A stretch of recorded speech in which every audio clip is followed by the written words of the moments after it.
Prašina nam često zadaje glavobolje. Očistite je danas, a već sutra se ponovo vraća. Izgleda kao borba bez kraja, zar ne? Komercijalni preparati za prašinu nisu uvijek idealni jer su skupi, imaju jak miris, a puni su kemikalija koje mogu biti štetne. Zato imam rješenje za vas.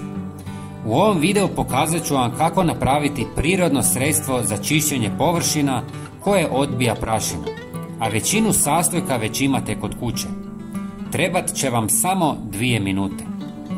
Prvo, trebat će vam 300 ml destilirane vode. Zašto destilirana?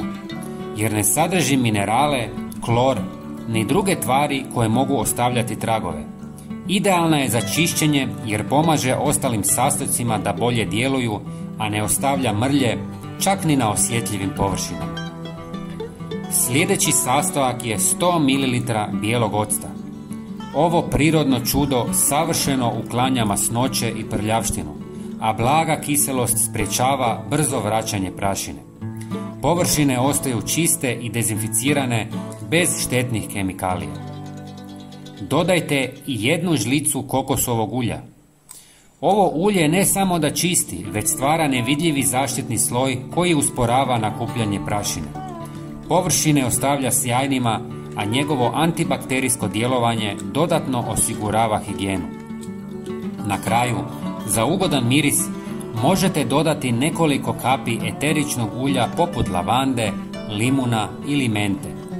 Lavanda, osim što miriše odlično, ima i antibakterijska svojstva, dok limun i menta pružaju svježinu. Sve dobro promiješajte i ulite u sprej bocu. Ova mješavina je jako učinkovita, a rezultati su odlični. Ako vam se sviđa ovaj trik, podijelite video sa prijateljima i obitelji. Neka i oni otkriju kako jednostavno održavati dom čistim. Hvala vam i sretno čišćenje. Pozdrav!